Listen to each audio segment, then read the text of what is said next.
Assalamualaikum warahmatullahi wabarakatuh. Pemirsa Masyumi TV, semoga diberikan kesehatan dan rahmat oleh Allah Subhanahu wa taala.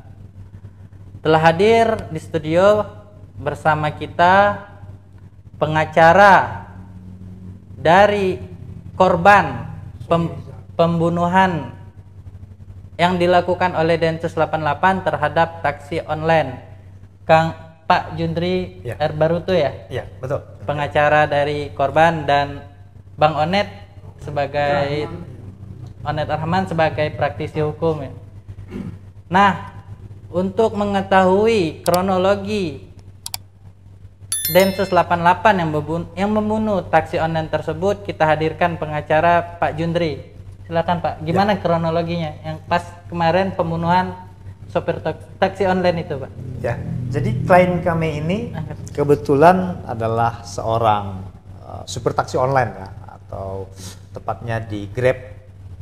Nah, waktu itu di tanggal 23 Januari 2023 klien kami ini sedang mangkal atau mencari penumpang lah di daerah Semanggi ya. Itu kan di Semanggi berarti depannya Polda Metro Jaya. Nah, kemudian ada seorang oknum lah katakan begitu ya, anggota kepolisian yang bertugas di Densus 88 memang sudah merencanakan untuk mengintai si korban ini. Nah, berdasarkan keterangannya bahwa ternyata mobil itu ada 3 berbaris di halte itu. Mobil taksi yang ada cat warna hijau, kemudian mobil korban, kemudian ada satu lagi mobil mungkin Kalia kalau nggak salah. Itu sedang parkir ya? Sedang parkir, mangkal di situ.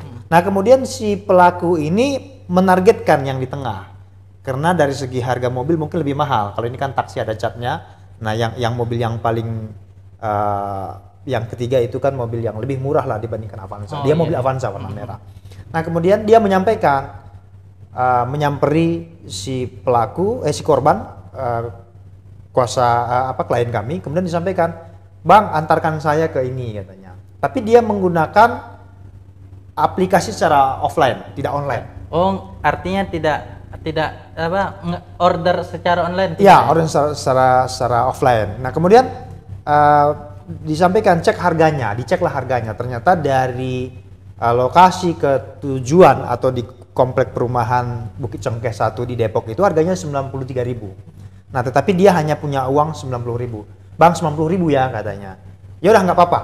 Nah, 90.000 kemudian diantar ke lokasi. Ternyata begitu sampai di lokasi, niat si oknum Densus ini memang membunuh. Ya, kenapa kami sampaikan oknum yang membunuh? Yang pertama, dari hasil rekonstruksi atau keterangan yang ada di BAP, ternyata si pelaku ini sudah menyiapkan pisau. Bahkan informasinya sudah dibeli 3 hari dari daerah Depok sebelum dia membunuh. Itu yang pertama. Yang kedua, lokasi yang ditentukan pun ternyata sudah dikuasai. Karena informasinya si pelaku ini pernah mengontrak di sana. Artinya dia memang sudah menguasai lokasi untuk melakukan aksi pembunuhan. Itu yang kedua, menurut kami ada unsur perencanaannya. Kemudian yang ketiga, dia sudah menyiapkan waktu. Waktu itu dia siapkan di antara pukul 3 sampai pukul 4. Karena waktu kejadian itu pukul 4.20. Kenapa dia tidak menyiapkan di pukul 1 pagi? Karena biasanya kalau di jam 1 pagi, satpam di perumahan itu masih ada yang belum tidur, bahkan main catur segala macam. Nah, kenapa juga dia tidak menyiapkan di jam 5? Karena di jam 5 orang sudah sholat segala macam. Tadi memang dia sudah menyiapkan waktu itu, memang di jamnya manusia normal itu memang masih sepi ya? Masih tidur nyenyak lah kira-kira begitu. Nah, kemudian di samping itu juga dia juga sudah menyiapkan peralatan yang menurut kami bahwa peralatan ini semestinya dia juga punya. Karena saya juga keluarga kepolisian, saya juga keluarga tentara juga. Ya, yang namanya kepolisian atau tentara, apalagi dia oknum Densus, dia punya pisau sebenarnya. Nah, tetapi ini yang tidak terungkap di persidangan, apakah pisau itu memang murni yang dibeli atau memang dia punya pisau lain atau ada 2 pisau. Tetapi fakta di persidangan dia beli pisau itu 3 hari sebelum kejadian. Nah, kemudian begitu terjadi pembunuhan di tanggal 23 Januari itu, sebenarnya si pelaku ini di hari yang sama sudah ditangkap sebenarnya. Tetapi kami menunggu informasi dari kepolisian juga tidak pernah datang informasi itu. Kemudian kami juga lihat di berita juga tidak pernah juga ada muncul bahwa pelaku sudah ditangkap. Kemudian begitu meninggal si korban ini, kemudian disampaikan, pihak kepolisian pun tidak pernah menyampaikan kepada keluarga bahwa si korban ini sudah meninggal. Bahkan keluarga mengetahui itu dari pihak perumahan ya, yang menyampaikan bahwa, Bu, si Om informasinya meninggal, silahkan datang ke rumah sakit Polri, karena dibawa ke sana. Oh, langsung dibawa ke rumah sakit Polri? Ya, dibawa ke rumah sakit Polri. Istri korban sendiri tidak tahu meninggal karena apa. Nah, cuma buru-buru ke sana, kemudian informasinya dilakukan otopsi. Tapi hasil otopsi tidak pernah disampaikan kepada keluarga korban. Nah, kemudian dari fakta persidangan juga tempo hari hakim menanyakan hasil otopsinya mana. Jaksa menyampaikan hasil otopsinya tidak ada, yang ada hanya hasil visum. Nah, ini juga menjadi pertanyaan. Kalau memang dulu diotopsi, apa hasil otopsinya, gitu ya? Nah, kemudian setelah kejadian 4 hari setelahnya, nggak ada juga kabar, nggak ada juga informasi dari pihak kepolisian kepada keluarga korban, sehingga korban dengan inisiatif sendiri mendatangi Polres Metro Jakarta, Polres Depok ya. Nah, kemudian Polres Depok menyampaikan, Bu, silahkan besok datang ke Polda karena ini perkara sudah dilimpahkan ke Polda. Nah, kemudian di hari keempat keluarga korban mendatangi Polda, mendatangi penyidik, diarahkan ke Resmob, kemudian disampaikan bahwa, Bu, ini perkara besar, mohon jangan diungkap lah atau jangan dipublikasikan karena dikhawatirkan akan mengganggu proses penyelidikan kami. Ini informasi yang disampaikan penyidik kepada keluarga korban. Oh, seharusnya nggak begitu ya, Bang? Semestinya tidak begitu gitu. Artinya kalau memang keluarga korban menduga ada apa ini, kenapa kok penyidik itu sampai seperti itu gitu ya, menutupi gitu ya. Nah, kemudian setelah di hari keempat keluarga korban mendatangi Polda Metro Jaya, kemudian di hari ketujuh kemudian kami melihat tidak ada perkembangan setelah itu. Bahkan pihak kepolisian pun tidak pernah memanggil keluarga korban untuk dijadikan sebagai saksi, tidak pernah menyampaikan proses perkembangannya apa. Padahal yang meninggal adalah suaminya, mestinya dia berhak untuk mengetahui. Nah, kemudian kami merasa geram waktu itu. Kami lihat tanggal 6 juga informasi tidak ada, pelakunya update-nya sudah bagaimana, sudah diapain, sudah siapa pelakunya gitu. Nah, di tanggal 7 itu dengan penuh geram kami kemudian mendatangi Polda Metro Jaya. Awalnya kami berniat membuka laporan polisi, tetapi SPKT di Polda Metro Jaya tidak bersedia kami membuka laporan. Dengan alasan bahwa ini sudah ada model laporan model A dan sudah ditangani. Mestinya kalau sudah ditangani, komunikasinya rutin dong dengan keluarga korban, harus disampaikan perkembangannya. Sampai terus kan ya? Iya. SP2. Nah, karena kemudian kami berdebat dengan SPKT, rame di situ, kemudian kami dibujuklah diarahkan ke Resmob. Pak, saya antar ke Resmob ya, nggak usah kau antar saya ke Resmob, saya bilang. Saya tahu Resmob dan perkara saya ada beberapa di sini, saya bilang. Kemudian kami ke sana, kami langsung ketemu dengan kanitnya. Kemudian kami banyak bertanya dengan kanit. Yang pertama identitasnya, ternyata benar bahwa pelakunya adalah seorang anggota Densus 88. Itu taunya dari mana, Bang? Pas dia ngebunuh itu taunya dari mana? Waktu dia membunuh kan ada tertinggal itunya, identitasnya, tasnya. KTA-nya itu ditinggalin. Nah, tetapi kami mengetahui itu langsung dari kanit.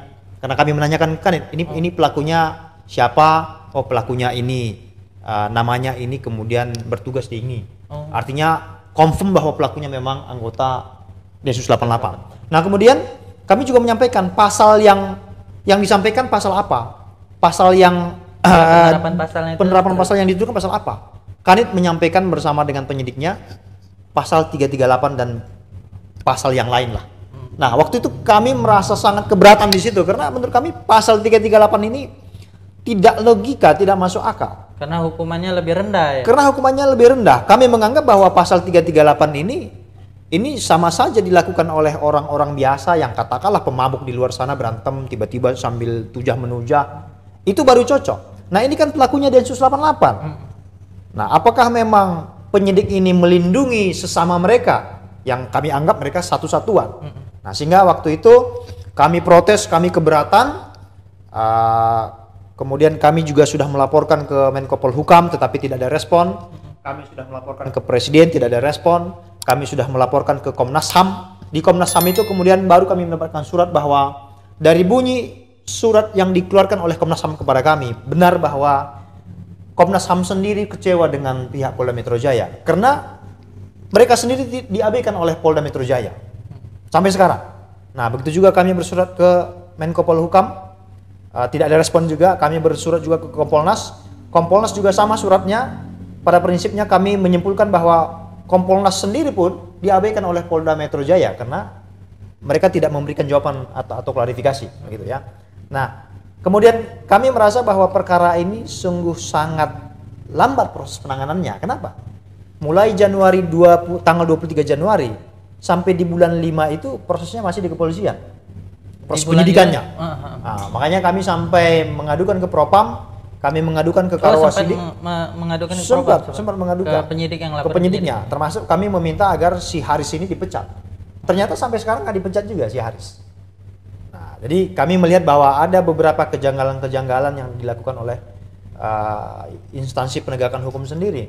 Mungkin karena memang keluarga korban ini adalah hanya sebagai seorang supir. Nah, itu wajar kemudian kami menganggap seperti itu karena kami melihat bahwa ada pilih kasih dalam proses penegakan hukum.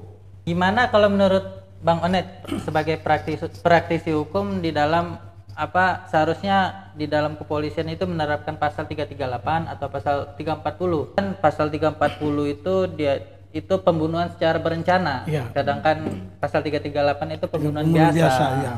Kan harus cerita dari awal dulu kan. Itu motifnya apa? Alasan dia membunuh, barangkali dia ingin memiliki itu mobil, itu mungkin pasal bisa bertambah. Tapi tadi ada cerita bahwa dia seperti merencanakan gitu ya, berencana. Kalau berencana itu bisa berat, bisa 340 ya. Iya. Ya, kalau berencana 340. Karena dia bawa alat tajam buat apa? Kalau memang tidak disengaja. Iya, kalau tidak disengaja, dia seorang anggota. Walaupun anggota juga kan tidak mungkin setiap hari boleh dibilang membawa senjata terus ya. terus. Apalagi Ya, nih diduga dia beli senjatanya itu. Karena kan terencana artinya kan ya. Sebelum aksi pembunuhan dia sudah membawa. Ya, berarti kan bisa masuk ke pasal berencana itu. 340. Tapi kan di dalam kejaksaan ini tidak diterapkan ya, Bang Yundri ya. 340-nya ya. Ya. Jadi tempo hari justru karena kami melihat konstruksi pasal yang disampaikan itu tidak masuk akal. Sehingga kami menyampaikan kepada Kanit agar pasal ini segera ditambahkan. Nah, kemudian Kanit merasa sepertinya tidak punya wewenang untuk menambahkan pasal itu dan dia menyampaikan untuk berkoordinasi dengan jaksa. Kemudian kami merasa keberatan karena pasal yang didakwakan oleh jaksa itu awal itu pintu masuknya itu di kepolisian. Karena inilah pintu pertama pasal itu masuk. Kenapa tidak pasal itu tidak diterapkan? Toh juga ketika misalnya pasal diterapkan pasal berat, belum tentu juga berat dihukum karena hakim yang memutus. Nah, kemudian kami keberatan, kemudian kami juga menyampaikan surat kepada Kepala Kejaksaan Tinggi Jawa Barat karena lokasi ini berada di Depok, kemudian ditangani oleh Kejaksaan Jawa Barat. Kami sampai bersurat agar pasal ini diterapkan dengan seadil-adilnya. Nah, kemudian kami juga menyampaikan juga kepada beberapa pihak agar pasal ini kemudian dikawal. Nah, memang sampai sejauh ini pasal ini kemudian berubah. Yang dulunya hanya diterapkan pasal 338, kemudian kami meminta untuk disertakan pasal 340 dan pasal 339. Nah, tetapi berdasarkan pemeriksaan daripada kejaksaan dan saksi ahli, menurut mereka bahwa pasal 339 yang masuk, pasal 340 enggak. Sehingga kami merasa meskipun sudah ada penambahan pasal, tetapi dari awal kenapa kami sampaikan ini pembunuhan berencana? Yang pertama, si pelaku ini melakukan pemesanan secara offline, sudah direncanakan. Yang kedua, dia juga sudah membeli pisau 3 hari sebelum kejadian. Itulah unsur perencanaannya. Yang ketiga, dia sudah menyiapkan tempat yang memang dia menguasai tempat itu. Artinya dia tinggal di situ ya? Dia pernah tinggal di situ dan dia menguasai.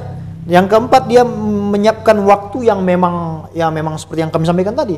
bahwa jam itu memang jamnya manusia normal seperti kita ini tidur pulas, begitu.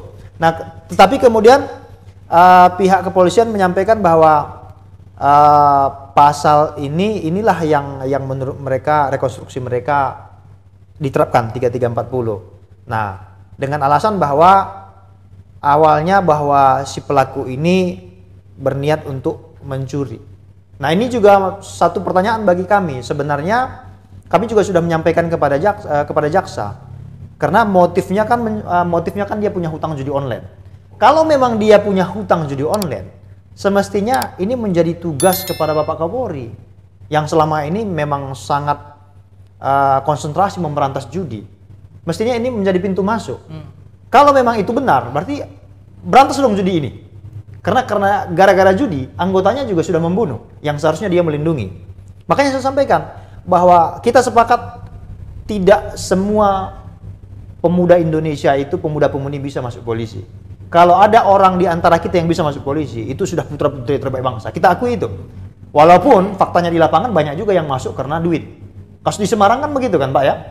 Jadi untuk masuk anggota kepolisian itu harus membayar melalui calo 350 sampai 700 juta. Nah, apalagi masuk Densus. Anggota polisi pun tidak bisa semua masuk Densus. Nah, ini dia masuk Densus, berarti keahliannya itu sudah khusus. Nah, artinya bahwa ada kelalaian negara di sini. Apakah memang sistem rekrutmen yang salah untuk menjadi seorang anggota kepolisian, atau memang proses pengawasan yang menurut saya ini tidak masuk akal. Nah, kemarin saya tanyakan ke jaksa, benar sih nggak dia punya utang? Jaksa bilang di berkas BAP, mereka sendiri tidak bisa membuktikan bahwa si Haris pelaku pembunuhan ini memang punya hutang judi. Nah, masalah hutang itu pun simpang siur. Awalnya dia bilang dia punya hutang 2 miliar, hutang judi. Terakhir di berkas penyidikan disampaikan lagi bahwa dia punya hutang 900 juta. Sehingga dengan alasan punya hutang itulah dia membunuh, dia mencuri. Nah, ini juga nggak bisa dibuktikan. Bener nggak dia punya hutang? Kalau dia punya hutang, kemana hutang itu? Nah, kalau dia hutang judi online, itu harusnya bisa ditelusuri dong. Sekarang kan sudah canggih. Bener nggak dia memang main judi online? Kalau dia main judi online, berarti bukan hanya si Haris pelakunya main judi online. Ada anggota-anggota lain, sikat dong. Nah, jadi itu yang menurut kami ada beberapa hal janggal yang apakah memang alasan ini dibuat-buat seolah-olah dia punya hutang sehingga dia terpaksa membunuh. Makanya pasal yang diterapkan kepolisian itu kami sangat keberatan karena seolah-olah membunuh biasa. Yang logika menurut kami bahwa si Haris ini memang niatnya membunuh, kemudian menghilangkan barang bukti. Makanya kami keberatan apa yang disampaikan jaksa, apa yang disampaikan kepolisian bahwa niatnya itu sebenarnya mencuri, tetapi karena melawan makanya dia terpaksa membunuh. Logika yang benar sebenarnya menurut kami enggak. Memang dari awal niatnya membunuh, setelah membunuh kemudian dibuang mayat, apakah dibuang di hutan karena rencana mobil ini mau dibawa ke Jambi. Kan banyak hutan-hutan di sana. Kemudian mayat kemudian dibuang, baru kemudian mobil dikuasai. Tapi ini mayatnya masih ada di dalam mobil ya? Iya, tapi rencananya seperti itu. Jadi sementara pihak kepolisian menyampaikan bahwa mereka itu niatnya itu mencuri, tetapi karena si ini melawan makanya dia membunuh. Logikanya, kalau dia nggak membunuh si korban, bodoh sekali itu anggota Densus hanya mencuri. Karena kalau dia tidak membunuh si korban, bisa aja kan besoknya si korban pasti melapor. Atau misalnya si korban pasti teriak, karena lokasi itu kan di perumahan. Makanya logika hukum kami, memang niat dia membunuh kok. Setelah membunuh, baru kemudian dia membuang mayat, apakah di tol, apakah di hutan. Itu yang benar, makanya pasal itu juga enggak logika kalau penyidik itu menyampaikan pasal 338. Mestinya 339 dan 340. Nah, seperti itu menurut kami. Bang Onet, menurut Bang Onet nih, kan ini korban ini orang yang tidak mampu, supir Grab. Ini ada ketidakadilan, ketimpangan sosial. Ya, mungkin kita lebih fokus dulu ya. Tadi kayaknya agak bias. Ini soal waktu perjalanan waktu persidangan udah nyampe di mana? Sampai sejauh ini sudah masuk agenda hari Senin keterangan saksi. Keterangan saksi yang pertama kemarin sudah saksi daripada istri korban sudah, kemudian minggu kemarin Senin 4 orang saksi dari perumahan, lingkungan perumahan. Minggu depan itu dijadwalkan saksi mungkin dari kepolisian. Oh, berarti kan sudah cukup dalam pertengahan ya perjalanan. Ya. Saksi yang memberatkan itu yang dari saksi apa dari perumahan itu ya. Kalau dibilang memberatkan, kami juga nggak bisa menyampaikan memberatkan karena keterangan mereka juga mereka hanya melihat mobil datang, kemudian mereka tidak melihat si pelaku. Nah ini yang sulit. Jadi maksud korban itu supaya untuk memberatkan tapi agak sulit. Sulitnya tadi kan ada dua alasan. Apa dia membunuh duluan, apa dia niat mau ngambil mobil duluan. Ini jadi bingung. Soalnya kalau cuma mau ngambil mobil saja, itu kan hukumnya tidak seberapa. Ya. Tapi berat ketika dia membunuh. Ya. Jadi merampok dengan cara membunuh. Itu udah kategori berat. Ya. Nah, cuma kan alasannya membunuh, alasannya apa? Karena ada perlawanan barangkali. Iya kan, perlawanan sehingga terjadi pembunuhan. Jadi sebenarnya mau niat dia untuk ambil mobil itu nggak berat, cuma dengan dia membunuh akhirnya kan jadi berat. Nah, tadi kan agak bingung juga tadi katanya membunuh duluan. Niatnya membunuh apa mau ini? Iya, jadi gini, niat dia memang mengambil mobil karena alasan dia punya hutang. Ya. Nah, sehingga dia membunuh. Nah, logika hukum kami sebagai kuasa hukum, kami melihat bahwa memang niat pelaku itu mengambil mobil tetapi dengan membunuh dulu untuk menghilangkan jejak. Nah, tidak seperti apa yang disampaikan oleh penyidik, yaitu mengambil mobil tetapi karena si korban melawan dia membunuh. Artinya kalau si korban menyerahkan mobil, ini nih mobilmu nih, kami hanya ambil mobil, berarti dia nggak akan membunuh. Kan logikanya tidak masuk akal menurut kami. Karena kalau dia tidak membunuh, apa bodoh itu si Densus? Karena si korban pasti melapor dong, Pak. Iya. Atau minimal atau misalnya kalau hanya jambret misalnya, katakanlah jambret gitu ya, pasti dia teriak dong, karena itu di perumahan. Iya. Makanya tidak masuk akal menurut kami konstruksi hukumnya. Yang benar itu menurut kami memang niat dia mengambil mobil tapi membunuh dulu kan. Kan memang banyak begitu kan Pak, kasus yang di Grand Pramuka kan. Jadi dibunuh kemudian dibuang di tol untuk menghilangkan jejak. Tapi kan karena mayatnya diketahui warga kan tetap aja tertangkap kan. Enggak, maksudnya kita lihat niat awal dia. Niat awal itu dia ingin ambil mobil duluan apa dia membunuh? Ya itu berbarengan Pak. Kalau dia hanya mengambil mobil, logikanya kan dia tidak pasti ketahuan. Iya, karena ada perlawanan akibatnya dia membunuh. Iya kan, kira-kira. Iya, katanya dia melawan padahal sebenarnya dia tidak melawan karena pengakuan daripada si terdakwa sendiri, dia menyampaikan di persidangan bahwa ini korbannya sangat baik, dia juga banyak bercerita, dia itu pengakuan daripada si pelaku loh. Iya, berarti kalau itu beratkan perencanaan aja. Misalnya, Iya. kenapa alasan apa dia harus membeli pisau dulu? Membeli pisau. Ya. Itu yang bisa memberatkan barangkali. Iya. Memang soal hukum apalagi kalau perlakuan terhadap masyarakat kecil gitu, kayaknya Iya. Jadi terkesan masyarakat nih kayak mengemis keadilan jadi jatuhnya. Benar, Pak. Iya kan? Padahal harusnya keadilan betul-betul sama inilah. Iya. Karena itu Pak, kami dari awal sudah mendorong pasal 340 itu diterapkan. Seperti yang saya sampaikan, kami sudah bersurat sampai ke Kejaksaan Tinggi, kami juga sampai sudah ketemu dengan Kejaksaan Agung, sehingga mungkin cari aman, ya udah, pasal 340 nggak bisa diterapkan, pasal 339 yang diterapkan. Makanya sekarang ada penambahan pasal 339. Walaupun kami mendorong dua pasal itu, 340 dan 339. Iya, mudah-mudahan Tapi 339 yang diterapkan. Mudah-mudahan kami masih berharap keadilan itu ada, sehingga kasus ini seperti kasus Duren 3 kemarin. Jaksa tidak menerapkan kasus 34, tapi hakim karena memang dia punya wewenang, dia menerapkan pasal 340. Iya. Hanya itu Pak yang kami harapkan sebagai masyarakat kecil Pak. Karena kami tidak punya power, tidak punya apa-apa. Iya, memang hukum yang di Indonesia ini memang butuh orang-orang yang punya figur yang disegani, kira-kira begitu. Kalau praktisi hukum juga melihat bahwa kalau orang pengacara-pengacara yang biasa-biasa juga bisa kurang begitu punya power juga. Iya. Makanya ya mudah-mudahan aja ya. Mungkin dalam persidangan mungkin udah pledoi-nya udah semua ya. Dia tidak mengajukan pledoi Pak. Terdakwanya tidak mengajukan pledoi. Dia manut aja. Artinya memang dia berusaha untuk mencari hukuman yang ringan. Dia tidak melakukan pembelaan, Pak.